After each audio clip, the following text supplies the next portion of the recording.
Bonsoir, bonsoir à tous. J'étais en train de régler mon Thermomix, voilà, pour vous préparer pour notre recette du soir. Bonsoir Sylvie. Alors, nous voilà ce soir dans ma cuisine. Merci à tous ceux qui seront présents en physique, là, ou on va dire en virtuel, et à tous ceux qui nous regarderont ensuite en replay. Merci, j'adore tous vos petits pouces, toutes vos publications, et c'est vraiment du plaisir à chaque fois. Alors c'est Blandine qui nous regarde. Bonsoir Blandine. Oui, alors je voulais justement remercier parce que j'ai eu un joli petit cadeau aujourd'hui avec une super recette. Pensez à vos fêtes de fin d'année, parce que là, vous voyez, j'ai un super petit chutney de figues réalisé bien entendu au Thermomix. Et ça, c'est toujours du plaisir de pouvoir goûter des choses comme ça.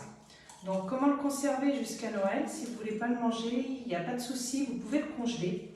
J'ai déjà fait. Hein. Conserver au réfrigérateur. Vous pouvez aussi stériliser vos pots si vous en avez.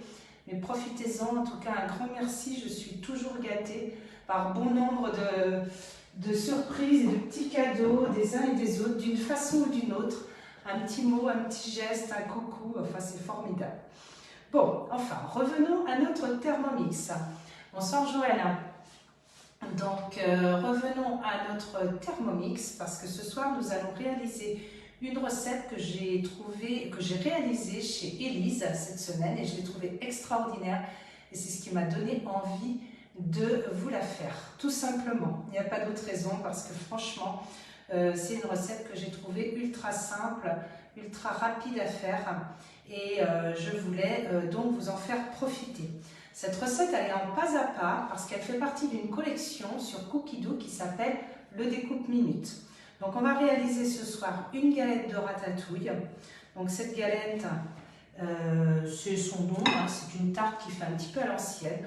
On va mettre des courgettes dedans, des tomates bien fermes, en forme comme ça d'olive et c'est vraiment les plus allongées, sont les plus simples à utiliser. Des tomates séchées, j'ai rajouté quelques olives, je vous dirai pourquoi. Du parmesan, il ne faut vraiment pas grand chose, hein. De la ciboulette, du sel, de l'eau et du beurre. C'est tout ce dont on a besoin pour cette recette, tout simplement. Excusez-moi, mais j'ai du mal à lire hein, parce que je suis loin de l'écran. Je me filme toute seule, donc je vais regarder de temps en temps vos petites informations pour pouvoir vous répondre. N'hésitez pas à me demander plusieurs fois. Donc là, on va commencer la recette. Alors, je vais sortir mon eau et mon beurre que j'avais laissé au réfrigérateur jusqu'au dernier moment. J'aime bien avoir du beurre bien froid pour faire notre recette, surtout quand c'est en live, parce que comme ça, je ne suis pas obligée d'en faire une pâte à l'avance et faire avec du bien froid, c'est vraiment plus pratique. Donc on va aller dans le menu, et moi j'ai mis bien entendu dans ma semaine. Et ça s'appelle la galette de ratatouille. Donc si vous avez besoin de l'utilisation de la semaine, des fonctions de Cookie Dough, laissez-moi des messages. C'est avec plaisir qu'on pourra faire un cours en visio ou que je pourrai venir chez vous, si c'est pas trop loin, pour réaliser un petit cours Cookie Dough. Donc dans cette recette, je vous ai déjà dit tout ce dont on avait besoin. Donc on va commencer par le beurre. Pourquoi on met du beurre doux? Parce que dès qu'on met du beurre salé, évidemment, il y a quelques grammes de sel et ça pourrait changer la recette. Vous savez très bien qu'en pâtisserie, on doit être hyper précis. Donc là, on va mettre le beurre. On va mettre la farine. Donc là, 300 g de farine, vous avez vu. Donc moi, je prends la farine de base, type 55. Ah, c'est pas de la pâte feuilletée, Sylvie. Parce que vous avez vu, dans une pâte brisée, on a 150 g de beurre pour 300 g de farine. On a toujours la moitié de beurre par rapport à la quantité de farine, si vous voulez vous y repérer. Alors que dans la pâte feuilletée, on a la même quantité de beurre et de farine. Et quand je fais ma pâte feuilletée, je congèle mon beurre parce que j'aime bien qu'elle soit très très froide. Ah mince, j'en ai mis un peu trop. Je vais en enlever quand même. Voilà, on a notre balance quand même au gramme près qui nous permet de faire plein de choses très précises. Donc profitons-en. Mais la pâte feuilletée, si vous avez envie de la revoir, je peux vous refaire un cours parce que ça c'est vrai. J'ai des recettes, hein, j'ai déjà des vidéos sur ma chaîne YouTube, n'hésitez pas à les regarder, Isabelle Puchot Thermomix. Et il y a déjà la recette de la pâte feuilletée, mais je pourrais vous la remontrer bien sûr avec grand plaisir. 90 g d'eau froide, moi j'ai l'habitude, j'en mets toujours un petit peu moins, j'en mets 80-85. Voilà, là c'est bon, j'ai mis 83. Je sais que vous ne voyez pas bien l'écran, donc je vous dis vraiment tout ce que je fais. Alors ici, petite saleté. Une demi-cuillère à café de sel. Pour tous ceux qui n'ont pas Cookie Dough et qui souhaitent avoir la recette, pensez à me la demander, il n'y a pas de problème, c'est quelque chose que je vous donne avec plaisir. On met le couvercle, on met le gobelet doseur qui est déjà accroché sur mon couvercle. Ça c'est le côté pratique du Thermomix TM6. On met en route et là on va faire nos 20 secondes, vitesse 6 et c'est le temps qu'on met en général pour notre pâte brisée. Maintenant, si vous voulez avoir une autre technique, avant de mettre l'eau, vous pouvez mettre 2 petits coups de turbo, 2 impulsions de turbo, ça c'est important. Bon là j'ai mis l'eau mais je peux vous le montrer quand même si vous voulez. Vous allez sur le turbo. Sur le turbo, hop, à l'envers, c'est pas toujours facile. Vous faites deux fois une demi-seconde.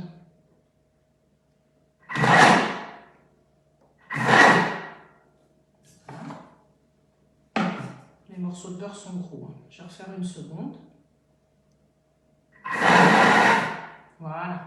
Je reviens sur la recette. Et là, maintenant, je vais faire 20 secondes vitesse 6. Et vous verrez, vous conserverez un bol plus propre, plus facile à nettoyer.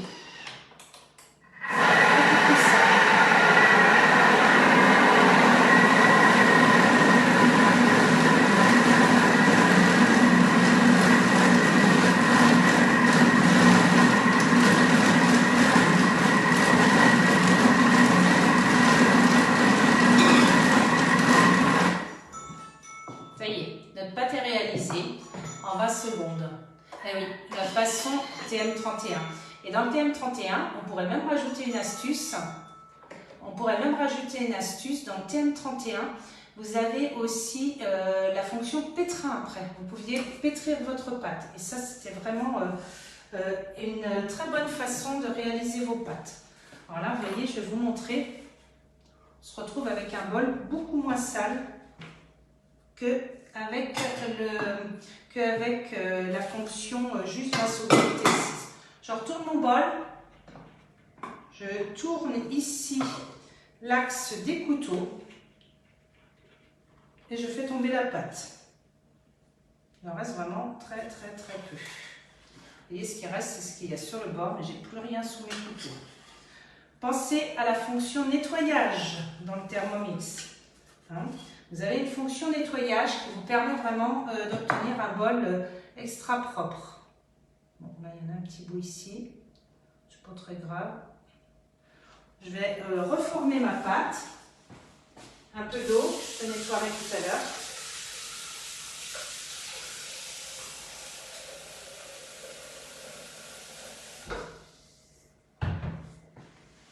Je nettoierai tout à l'heure.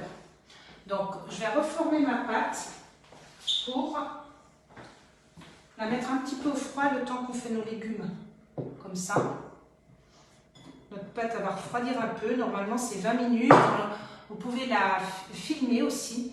Si vous voulez la préparer à l'avance, par exemple, cette pâte, vous voulez la faire la veille pour gagner du temps le soir, quand vous arrivez du travail, eh bien, vous pouvez tout simplement la mettre un petit peu de vinaigre. Donc, mettez toujours 10% de vinaigre blanc par rapport à votre quantité d'eau. Donc là, par exemple, on a mis 85 g d'eau. Eh bien, vous mettez 8 g de vinaigre blanc. Et là, vous allez voir, vous aurez une pâte qui garde sa couleur pendant plusieurs jours, qui se conserve extra bien. Alors, je vous le dis souvent, mais je sais qu'en répétant, il y a des petites choses qui sont quand même très intéressantes à redire pour pouvoir faire comme il faut. Alors, je m'approche de l'écran. j'utilise de plus en plus la fonction nettoyage. Vraiment, elle est très pratique. Ah oui, Sylvie, ça je confirme. Et surtout pour le pétrin, parce que le nombre de fois qu'on peste avec tout le gluten qui est sur notre éponge, et là franchement, c'est du bonheur. Alors, on continue. Je vais changer de bol, hein. Moi c'est pratique. Il est sur mon friend là. Je vais changer de bol et on va continuer la recette. Pendant ce temps-là, ce que je vais vous montrer, c'est bonsoir c'est Françoise qui nous rejoint. Alors je regarde parce que Françoise Feliciano. Alors vous nous regardez d'où, Françoise? Alors voilà, là maintenant on va utiliser notre découpe minute. Pour préparer nos légumes, je vais vous le montrer en mode manuel parce que normalement c'est prévu dans notre recette de faire directement les légumes. Est-ce que vous voulez que je vous montre? Ils disent en fait, voilà, d'envelopper la pâte, de nettoyer le bol, pour nous c'est fait. Et puis là, ils nous disent de peser nos légumes et de préchauffer notre four à 200 degrés. Bon, bien entendu, vous verrez la cuisson en photo ensuite. Vous aurez la cuisson en photo ensuite parce que je n'ai pas fait de tarte. Nous ne sommes que 3 à dîner et franchement, ça nous fait un petit peu trop. J'aurais pu en prendre une cependant. Ça, c'était une solution aussi pour l'avoir d'avance. On met l'axe. Et vous voyez, cette recette qui est prévue, elle nous fait poser nos courgettes et nos tomates. Et après, ils nous disent insérer l'axe du découpe minute. D'accord? Et le panier à découper. Bon, voilà, ça c'est notre bol. Bonsoir Claudine. Ensuite, ils nous disent d'insérer le disque en face émincée, le côté 1 vers le haut. Donc vous avez des numéros. Je redis toujours un peu la même chose, hein, dès que je parle de ce découpe minute. Un côté pour émincer épais, émincer fin. Un côté pour râper fin, râper épais. Donc là, évidemment, on va émincer nos légumes. D'accord? Donc on met, voilà, vers le haut. Insérer le couvercle. La goulotte, elle est là. Là, on va mettre en route pour faire nos courgettes. Donc là, on va tourner le sélecteur de vitesse sur 4. Pour tous ceux qui ont le TM5, c'est comme ça qu'on va faire. D'accord? Pour ceux qui ont le TM6, je sauvegarde la recette et je vous montre que nous avons 2 icônes. Alors je sais, vous ne les voyez pas bien sur l'écran, mais tout est automatique. Je vais peut-être rapprocher mon écran pour que vous voyez. Voilà. C'est pas mieux, hein. J'aurais fait mieux de rien toucher. Hop, hop, hop. Je ne sais pas ce que j'ai fait. Ah oui, mais excusez-moi François, j'ai appuyé sur votre nom. Bon, alors, on va revenir sur l'écran. Vous voyez? Puis là, on va bien regarder l'écran du Thermomix. Mon truc est en train de se casser. Il ne tient plus. J'ai fait une bêtise. Voilà. Bon, voilà. J'aurais dû toucher à rien du tout. Excusez-moi. Je suis désolée, je vais vous donner le mal de mer. Donc là, on va aller sur la fonction, mince, excusez-moi, sur la fonction émincer. Vous voyez peut-être pas beaucoup mieux en plus. Donc c'est dommage. Alors, j'aurais dû laisser comme c'était. Donc dans la fonction émincer, on va mettre maintenant nos légumes. Allez, hop, ce sera plus sympa comme ça. Et vous allez voir, donc je mets mes légumes. Et là, je vais faire des tranches fines, d'accord, tout simplement. Donc je pose ma courgette et je mets en route. Et là, je vais faire des tranches fines. Vous allez voir, ce sera encore meilleur.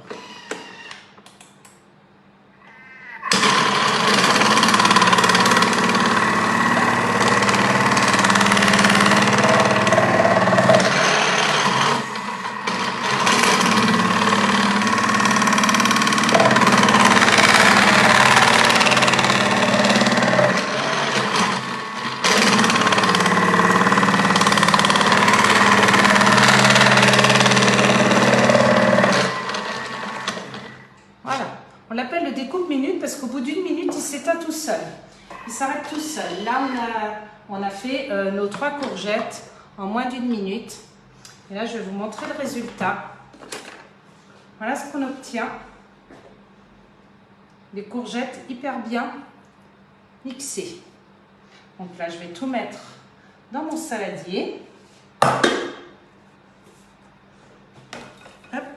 Pour que vous voyez bien. Je vais le rincer un petit coup. Parce que je vais faire les tomates maintenant. Hop. Nous avons des super quelques petits morceaux, pas grand chose. Il en reste encore une ici. Vous voyez, pas grand chose, mais vraiment là quelque chose vraiment de de coupé formidable. Et ça, grâce à ça, vous allez avoir vos rondelles en quelques secondes.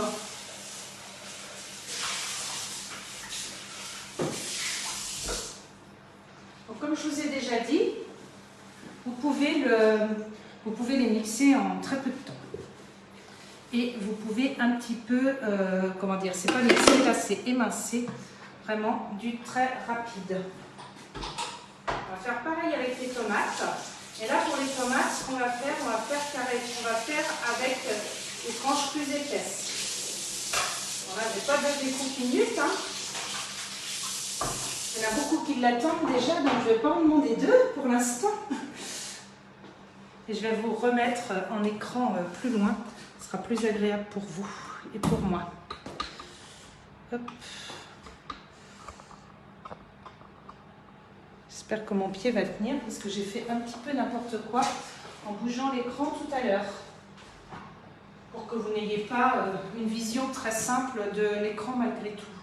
Donc c'est dommage. On remet quand même sur le côté émincé, hein, on n'oublie pas. On va faire tranche épaisse maintenant avec les tomates. Donc pourquoi les tomates allongées? C'est pour avoir des plus jolies rondelles, bien entendu. Et ensuite, ce sera plus sympa. Alors attendez. Les aléas du direct, je ne sais pas ce qui se passe. Ah oui, c'est Blandine qui nous dit, ce sont les aléas du direct. Et en effet, Blandine, moi je sais que tu aimerais bien faire des lives avec moi. Dès que tu voudras, tu pourras en refaire, mais vous aussi, vous êtes tous invités à venir faire le live du vendredi soir quand vous avez envie. Et de me donner aussi vos idées de recettes. Donc c'est parti. Je pense que vous allez mieux me voir comme ça. Ce sera plus sympa. Allez, on fait tranche épaisse, des tomates bien fermes pour que les rondelles soient bien nettes. Et ce qu'il faut surtout, en fait, utiliser des tomates qui sont bien allongées.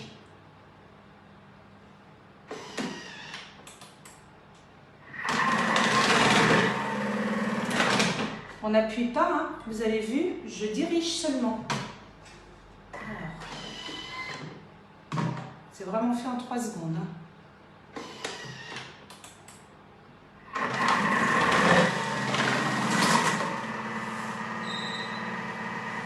Allez, j'arrête entre chaque parce que là, je veux vraiment quelque chose de bien coupé. D'accord? Pour cette... je parlerai après. Voilà. Pour celles qui ont eu la chance d'avoir déjà le découpe minute, il y en a qui ont déjà été livrés. Qu'est-ce que vous avez réalisé comme recette avec? Voilà, on a des tranches formidables. Vraiment, c'est du bonheur de voir que Thermomix peut nous faciliter la vie comme ça. Regardez mes tranches de tomates, mes rondelles. C'est vraiment quelque chose d'extraordinaire. C'est vraiment super. Mais tomates fermes, hein, c'est ce que je vous ai dit, bien ferme, vous gagnerez en qualité. Allez, on met tout ça là. Puis on va passer à la réalisation de notre parmesan. Qui fait son parmesan? Est-ce que vous avez calculé l'économie que vous faites en faisant votre parmesan vous-même, en le râpant vous-même? N'oublie pas, pour la fin de la recette, de l'enlever, parce que ça va être la première petite bêtise dont je vais entendre parler. Si vous partez sur du mixage, vous allez être un petit peu embêté. Voilà. Alors, le parmesan, donc je reviens sur ma fonction. et je vais tout simplement le mixer. Bon, on va faire un peu de bruit, ça on le sait. Ah oui, je ne vous ai pas montré, c'est que vous avez vu en plus le côté super, c'est que je n'ai pas eu du tout mon bol à nettoyer. Je peux continuer à mixer, tout est dans ma cuve. Alors Blandine, tu me dis top les tomates, je n'ai pas encore essayé. Ah oui, la terrine de betterave, ça c'est vraiment quelque chose. Alors, fermez, qu'est-ce qu'il nous fait? Voilà.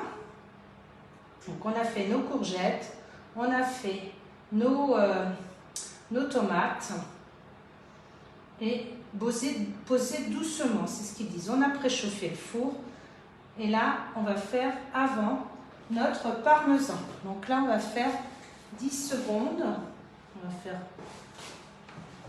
15 secondes parce que j'ai des morceaux qui sont un peu durs. Parce que je mets la croûte moi, comme je fais moi-même ma chapelure, je mets ma croûte. Donc là, on va faire un petit peu de bruit, hein. Je le sais.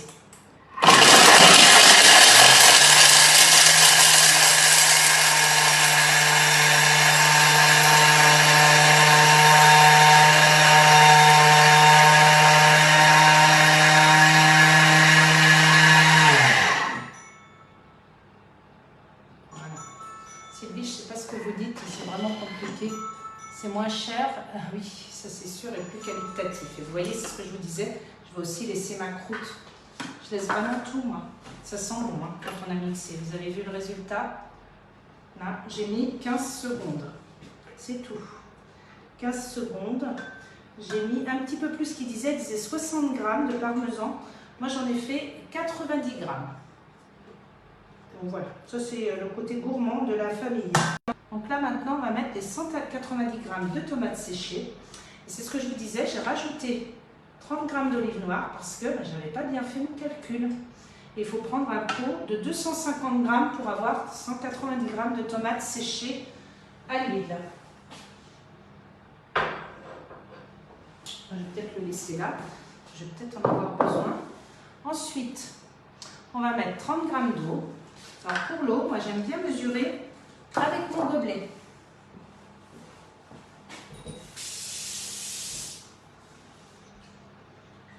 Parce que le gobelet est très précis. Alors, hop.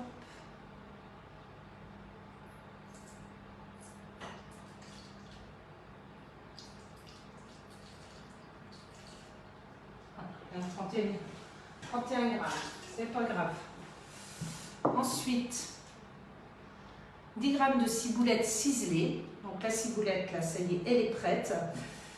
Quand vous voulez la mixer directement sur votre Thermomix, pour cette recette, si vous ne voulez pas la ciseler vous-même avant, vous repassez en mode manuel, vous mettez en route votre Thermomix vitesse 7, sans les tomates séchées et sans l'eau. Vous mettez que votre ciboulette et vous versez sur vos couteaux par l'orifice du couvercle. Vous versez votre ciboulette pour bien la découper. Je ne sais pas si j'étais assez claire. Je vous le montre souvent cette astuce. Voilà, un petit peu de sel. Voilà. Et là, c'est parti pour combien de temps de bruit? 30 secondes, vitesse 3. Donc ils disent de mettre le gobelet, si on ne le met pas, il n'y a aucun problème, parce que là, on est vraiment à petite vitesse. Donc il n'y aura pas de problème de ce côté-là. Pendant ce temps-là, je prépare ma pâte.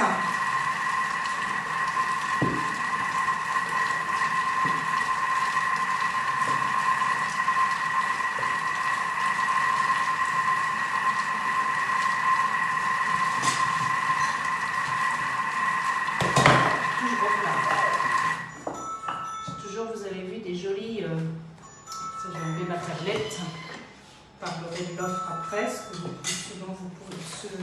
l'offre actuelle dont vous pouvez profiter. Donc maintenant, on rabaisse dans le bol, on racle tout, les parois de la, voilà, et je vais mettre un peu plus vite parce que je trouve que ça n'a pas assez mixé mes tomates. Moi, je trouve qu'avec cette recette, on peut aller plus vite en vitesse.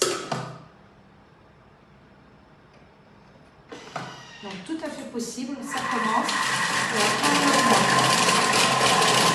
Il y a que ça facilite pas.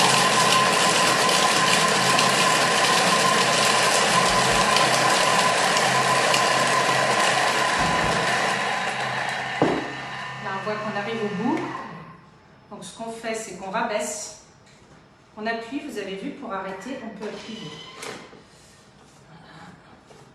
On va terminer. C'est beaucoup mieux comme j'aime. Vous allez voir quand je vais mettre sur la pâte ce que ça donne.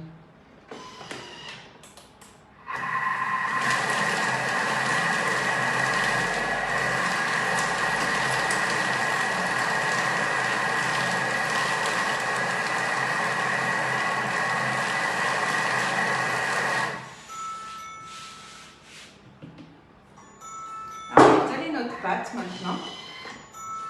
C'est pas grave s'il y a des passes, parce que on va laisser tout un rond de 4 cm autour où on ne mettra pas de légumes. Donc, peu importe s'il y a des passes, que vous voyez ce que je fais. Donc, qu'est-ce que vous aimez faire comme pâte? On a parlé ici, on a fait une pâte brisée. Est-ce que vous réalisez votre pâte brisée? Là, on a calculé les économies. Nous, pour 1 kg de farine à 50 centimes, vous voyez un petit peu l'économie qu'on fait à faire notre pâte nous-mêmes. Je la retourne. C'est vraiment du bonheur. L'économie, on est à peu près à 50 centimes pour le beurre et la farine. Parce que le sel est lourd, donc ça va, c'est pas très cher. Quand on fait une pâte brisée pour 6 personnes, là ça fait un petit peu plus parce que on a la valeur de 2 pâtes brisées. Donc là, notre pâte elle nous revient à 1 € pour une énorme tarte. Parce que là, on a la valeur de 2 pâtes. L'avantage aussi, c'est qu'on peut mettre ce qu'on veut dedans. Vous voyez, si on avait eu envie de rajouter des herbes de Provence, qu'est-ce que vous aimez rajouter dans vos pâtes? Est-ce que vous faites des pâtes un petit peu originales? Là, on aurait pu mettre, par exemple, mixer un peu avec la farine au départ du basilic. Vous pouvez aussi vous servir de la farine au début pour mixer. Vous pouvez faire du sans gluten. Ça aussi, c'est important. Là, on a une très belle tarte. Et on va poser nos légumes dessus. Pour faire, un oubli quand même. C'est ce qu'on met dessous. Au thym, oui.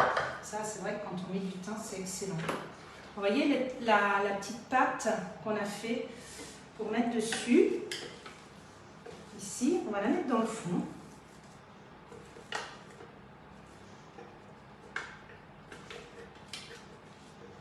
Ça va donner vraiment une gourmandise à votre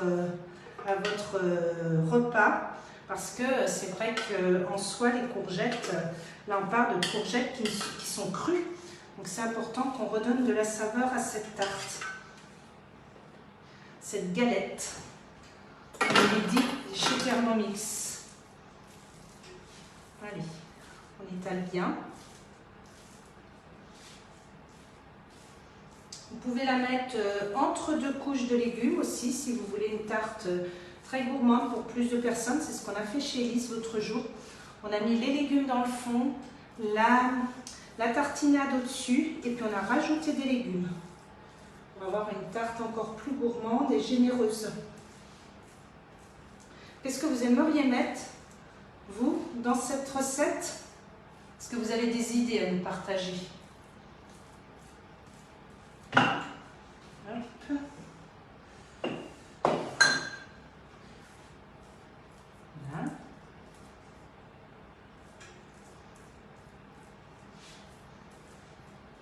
Vous avez des idées. Bonsoir Catherine. Allez, on est dans le découpe minute. Tu as vu? Recette ultra rapide. On appelle la la galette pardon, de ratatouille. Donc ça c'est super parce que vos légumes ils sont déjà positionnés quand on les sort du découpe-minute. Ah oui, du basilic, ça c'est toujours excellent. On va en rajouter dessus, mais au moment de servir. Quand on fait cuire le basilic, je trouve que ça l'abîme beaucoup. Donc soit on le met évidemment dans la pâte, comme on disait tout à l'heure, pour ajouter une saveur, soit il vaut mieux la conserver et le mettre au moment de servir. Parce que là en plus j'ai dû acheter, il m'en reste un petit peu dans le jardin, mais je me suis laissée tenter par un super basilic en faisant mes courses. Je fais mes courses très souvent à la petite supérette de ma commune et je vous encourage à en faire autant parce qu'on trouve toujours des produits de qualité dans nos communes et un service qui est toujours extraordinaire. Et d'ailleurs, je les remercie parce que je fais aussi de temps en temps des stands. Donc n'hésitez pas à venir me voir en stand à Écouflant ou à m'inviter dans les enseignes que vous connaissez pour que je puisse présenter le Thermomix. Parce que ça, c'est vrai que c'est un nouveau travail qu'on ne connaissait pas avant, il y a quelques années. Et on travaille beaucoup là-dessus pour pouvoir être présent un petit peu partout et vous permettre d'échanger avec nous facilement quand vous en avez envie. Ce qui s'est passé ce matin, vous avez dû voir sur mon groupe à Montjean-sur-Loire, où je suis accueillie très agréablement, très gentiment. Alors, cette recette, vous voyez, j'étale un petit peu les courgettes, que ce soit joli. Les petits morceaux, je les mets dessous, ça évite de les jeter. Mais c'est vraiment quelque chose de très, très, très chouette. On était un peu très contente de faire ça lundi chez Élise. Donc c'était une évidence qu'il fallait que je vous montre cette recette. Je garde mon basilic en coupant en grand. Je lirai après. Je termine ma recette parce que là c'est vrai que comme j'ai personne qui me filme, c'est compliqué de lire les commentaires en même temps. Vous m'excuserez, sinon je m'arrête et vous allez trouver un live un petit peu trop long peut-être. Mais je vous répondrai comme d'habitude juste à la fin de la vidéo. Donc j'adore quand vous êtes en train d'interagir. C'est toujours agréable d'entendre toutes vos petites remarques et vos appréciations qui aident tout le groupe. Voilà. On a presque terminé, puis on va mettre nos tomates aussi. J'en ai fait plus, hein. C'était volontaire parce que je savais que j'en avais trop. Hein. Je devais faire normalement une courgette et demie. Et j'avais envie d'en faire plus parce que ça, c'est des légumes que je vais faire cuire ensuite dans mon four, un peu en système tian de légumes. Comme ça, ça me fera des petits légumes qui seront tout prêts pour le repas demain, ce qui n'est pas négligeable. Voilà, joli. Puis on va intercaler nos tomates. Voilà. J'essaie d'aller vite, hein, mais elle est grande cette tarte, hein. Cette galette, il faut que je dise, c'est une recette Cookidoo que vous allez pouvoir trouver sur l'application cookidoo.fr. Cette application, sachez qu'en organisant un atelier en physique, en visio, une demi-heure, une heure, comme vous voulez, eh bien, vous pouvez avoir gratuitement votre abonnement. Donc pensez-y, appelez-moi. Et puis, parfois, pendant ces ateliers, la magie, elle opère. Il y a quelqu'un qui s'équipe. Et si quelqu'un s'équipe, vous avez en plus votre découpe minute, qui est d'une valeur de 99 € qui vous sera aussi offert en cadeau. Et ça, il y a déjà eu beaucoup de gagnants et je vous remercie parce que vous avez été tous, vous avez joué le jeu pour éviter de payer votre découpe minute. Et j'étais vraiment heureuse de vous faire participer et partager cet avantage qui était quand même hyper intéressant. Donc contactez-moi si vous voulez en savoir plus. Voilà. On va mettre un peu de sel, un peu de poivre. On peut faire avec d'autres légumes, bien entendu. Moi, j'ai pris courgettes, tomates, parce que j'avais trouvé que c'était très joli et puis ça faisait partie de la recette de base. Je change très souvent mes recettes. Ils disent d'intercaler toutes les 3 tranches de courgettes. Autant vous dire que je n'ai pas compté. Pour ceux qui me connaissent, ça n'est pas possible. Il faut un petit peu organiser comme on aime et puis qu'il y ait le côté joli de la recette. Ensuite, on va fermer notre galette en rabattant les bords. Vous avez vu, les bords ne sont pas très réguliers, mais c'est ce qui va donner un côté très rustique à la tarte. Et j'ai beaucoup apprécié ce côté rustique. Je trouve qu'elle est encore plus gourmande. Vous allez voir, ça c'est chouette. Le four est chaud. J'aurais pu l'allumer un petit peu plus tard. Il va falloir qu'on y pense. Et franchement, là, on a vraiment quelque chose de très chouette. Voilà. Je vais me laver les mains. Ce sera plus agréable pour la suite.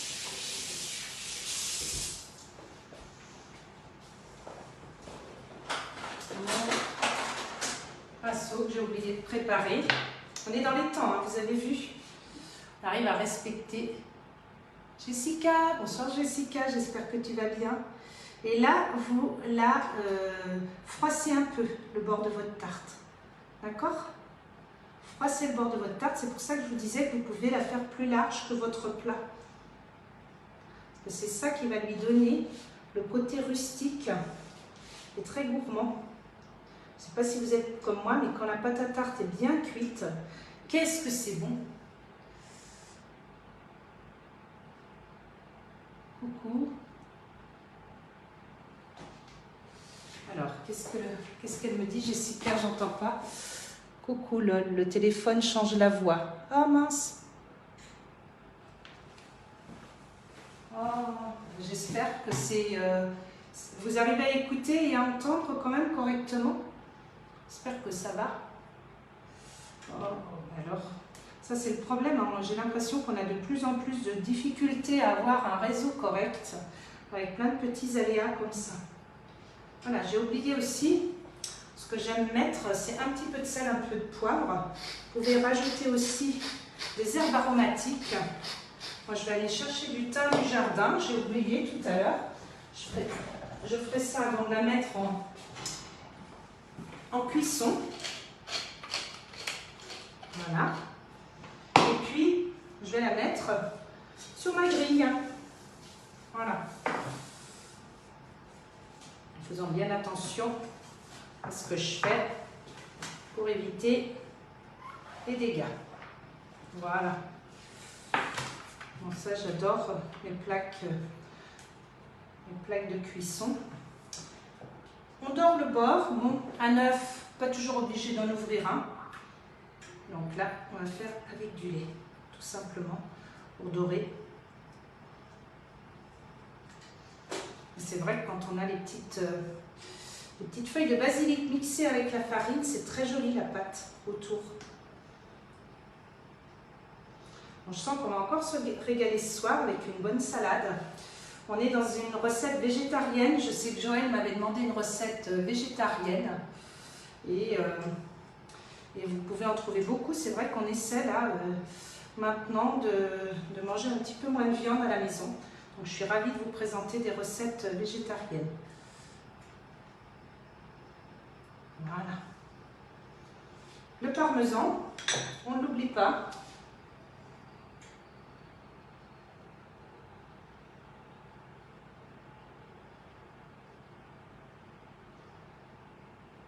J'aurais pas besoin de tout.